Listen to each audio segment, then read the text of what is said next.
नारायणं नमस्कृत्यं नरं चैव नरोत्तमं देवीं सरस्वतीं व्यासं ततो जयमुदीरयेत्।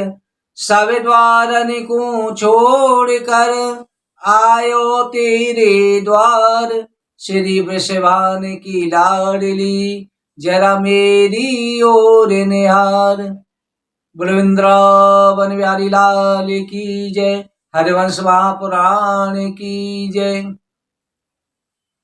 श्री सूजी महाराज कहते हैं कि ऋषिवरों, भगवान द्वारकाधीश बन गए। एक कुकुरदी रेवत नाम का राजा अपनी पुत्री रेवती के लिए वर की तलाश में ब्रह्मा जी के पास पहुंचा। उस समय ब्रह्मा जी की सभा में नृत्य गान चल रहे हो। थोड़ी देर वही, थोड़ी देर बाद जैसे गाना समाप्त हुआ, ब्रह्मा जी को प्रणाम करो कि भगवान, मेरी पुत्री के लिए कोई योग्य वर बताओ। पूरी पृथ्वी पर कोई वर ऐसा है नहीं उत्तम वर। मेरी पुत्री बड़ी लक्षणवान और बड़ी सुंदर है, इसके समान कोई वर नहीं मिले त्रिलोकी में। ब्रह्मा जी ने कहा, राजन, इस समय पृथ्वी पर कई युग बीत चुके हैं, तुम्हारे वंश की पीढ़ी तक को अंत है चुके है, क्योंकि जब से तुम इस ब्रह्मलोक में आए हैं तब से पृथ्वी पर कई युग व्यतीत हो चुके हैं। इस समय तुम्हारी जो पुत्री है नागमणि को अवतार है। ये शेषनाग भगवान अनंत की पत्नी है और अनंत भगवान ने इस समय पृथ्वी पर भार उतारने का जे नारायण के साथ में अवतार लियो है। अपनी पुत्री को जाके द्वारकाधीश श्री कृष्ण के बड़े भाई बलराम को सौंप दो। उसी समय रेवत जो है द्वारका में आया और द्वारका में आकर के बलराम जी को अपनी पुत्री को विवाह कर दिया।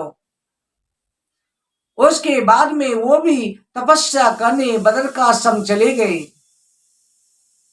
हे राजन, आगे चल के द्वारका में भगवान का राज्य सर्वत्र द्वारकावासी प्रसन्न होने लगे। भगवान सभी दुष्टन को संहार करने लगे।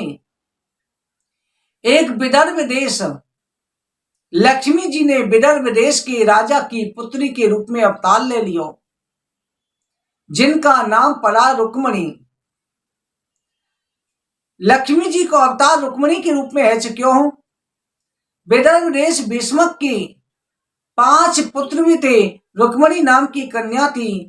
कन्या रुक्मणी ने नारद जी से श्री कृष्ण के रूप, शील, पराक्रम को सुनकर के उन्हें हृदय से अपना पति बना लिया। और भगवान श्याम सुंदर भी, क्योंकि लक्ष्मी तो थी, वो सब जानते थे भगवान श्याम सुंदर उसके रूप, शील, गुणों पर मुग्ध हो गए थे, उसे पत्नी बनाना चाहते थे। राजा ने भी अपनी कन्या देने का दृढ़ विचार करो कि मैं कृष्ण के साथ अपनी पुत्री को विवाह करूं, परंतु बड़े बेटे रुक्मांगद ने इसका विरोध किया। वो अपनी बहन का विवाह शिशुपाल के साथ में कराना चाहते थे। रुक्मणी को जैसे ये बात पता चली, उन्होंने ब्राह्मण के द्वारा एक गुप्त संदेश भगवान के पास द्वारका भेजो।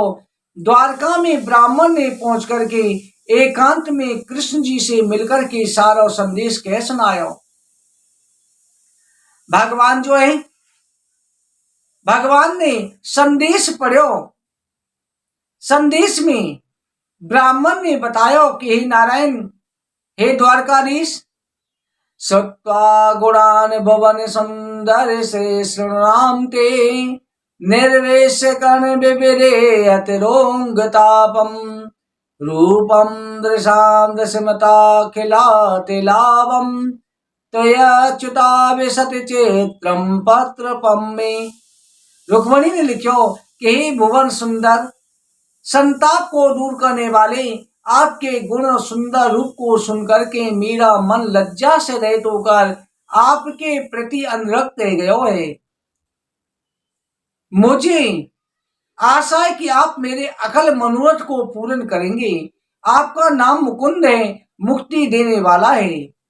इस दुख समुद्र में मुझे भी मुक्त कर दो। संसार में ऐसी कौन सी कुलवती कन्या होगी जो आपके रूप पर मोहित ना हो जाए, आपको पति ना बनाना चाहे। मैंने अपना शरीर मन प्राण सब आपको अर्पित कर दिया है, आप पहुंच कर के मुझे अपना लें। मैं आपकी सनातन भोग वस्तु हूँ, हमेशा से हर युगों से आपकी रही हूँ। शिशुपाल मेरा स्पर्श भी ना कर सके। मैंने पूर्व जन्म में जो जप तप दान व्रत नियम ब्राह्मणों की सेवा सत्कर्म करे हैं, तो आप मेरा शीघ्र प्राणी ज्ञान करें। प्रातः काल मेरा विवाह होने वाला है, कल मेरो विवाह जाएगो, आप आकर के मेरो वरण करें।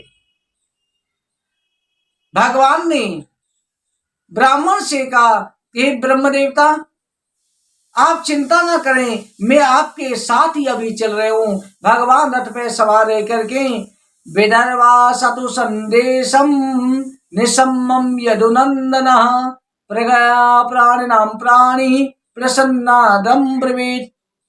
भगवान ने ब्राह्मण का हाथ पकड़ा और पकड़ के हंसते हुए कहे, ब्राह्मण, जैसे रुक्मिणी का चित्त मुझ में लगा है, मेरा भी चित्त रुक्मिणी में लगा है। रुक्मी ने द्वेषवश मेरे विवाह का विरोध किया, मुझे इसी चिंता में रात्र भर नींद नहीं आई।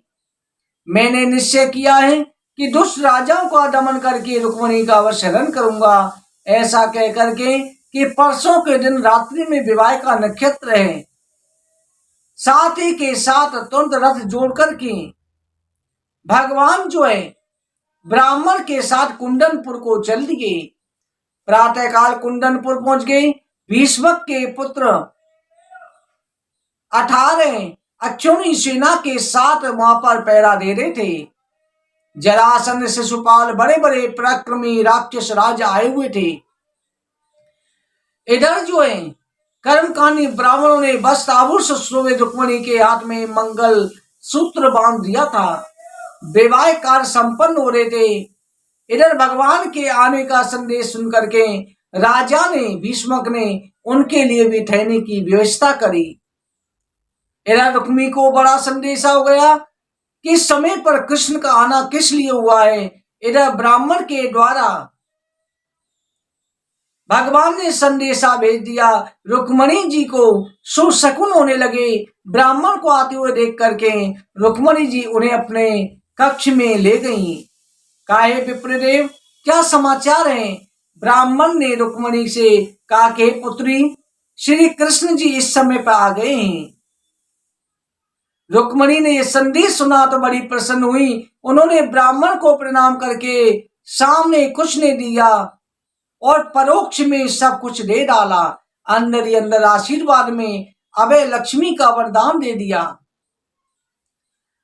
इधर जो है बलराम जी ने जैसे ही प्रातःकाल कन्हैया का देखा कि कन्हैया अभी तक राज दरबार में नहीं आए हैं, जाकर के रेवती से पूछा। रेवती ने कहा कि इस समय मैंने देवर जी को एक ब्राह्मण के साथ जल्दी जल्दी में जाते हुए और रथ पे सवार है करके देखो। बलराम जी कृष्ण जी के कक्ष में गए, जाकर के वो संदेशा देखा। तुरंत बलराम जी अपनी सेना लेकर के कुंदनपुर के लिए चल दिए। बलराम जी का भी राजा भीष्मक ने सम्मान करो। इधर जो है सभी प्रकार के आमोद प्रमोद होने लगे। भगवान कृष्ण बलराम कुंदनपुर देखने के लिए रथ पर सवार होकर के निकले। सभी नगर निवासी आपस में बातचीत कर रहे हैं कि हे भगवान, अगर हमारे पुण्य है तो हमारी राजकुमारी के लिए ये सुंदर वर श्याम सुंदरी मिल जाए। कृष्ण की छवि देख करके सभी कुंदनपुरवासी स्त्रियां पुरुष सभी मोहित हो गए।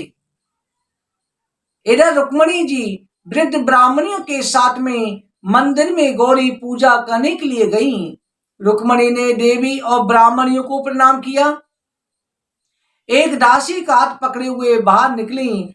माता गौरी से भगवान कृष्ण को पति रूप में प्राप्त करने के लिए प्रार्थना करी।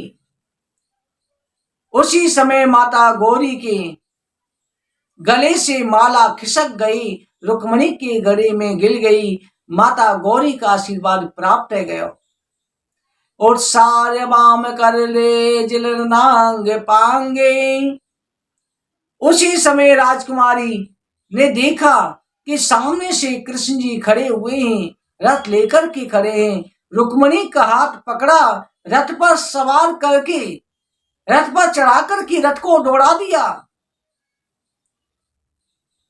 रुक्मणी को रथ में बैठा करके चल दिए।